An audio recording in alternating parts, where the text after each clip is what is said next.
എല്ലാവർക്കും ചാനലിലേക്ക് സ്വാഗതം.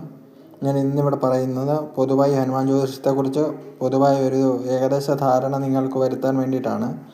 ഇന്നിവിടെ പറയുന്ന കാര്യങ്ങൾ ശ്രദ്ധിച്ച് വീഡിയോ മുഴുവൻ കാണുക.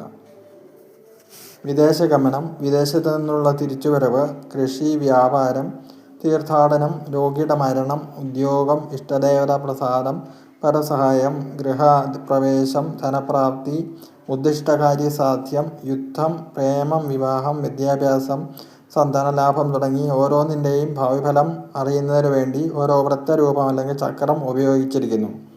ഇവയിൽ ഏതിനെക്കുറിച്ചാണോ അറിയേണ്ടത് അതിനുള്ള പ്രത്യേക ചക്രത്തിൽ എഴുതിയിരിക്കുന്ന ഏതെങ്കിലും പേരിൽ വിരൽ മുട്ടിക്കുക. ആ പേരിനൊപ്പമുള്ള സംഖ്യാക്രമം നോക്കി ഫലം മനസ്സിലാക്കുക. ഇങ്ങനെയാണ് നമ്മളിത് ഉപയോഗിക്കേണ്ടത്. ഉദാഹരണമായി, നിങ്ങൾ ആരോടെങ്കിലും ഏതെങ്കിലും പ്രകാരത്തിലുള്ള തർക്കത്തിൽ ഏർപ്പെടാൻ ഉദ്ദേശിക്കുന്നുവെങ്കിൽ വിവാദ പരീക്ഷ എന്നൊരു ചക്രം നമുക്കുണ്ട്. അതിലെ ഏതെങ്കിലും ഒരു പേരിൽ വിരൽ വയ്ക്കുക.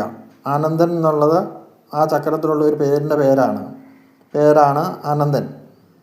അതിൻ്റെ പുറത്താണ് വിരൽ വെച്ചതെങ്കിൽ അടുത്തതായി നമ്പർ നോക്കുക. അനന്തൻ്റെ ഒരു നമ്പറുണ്ട്.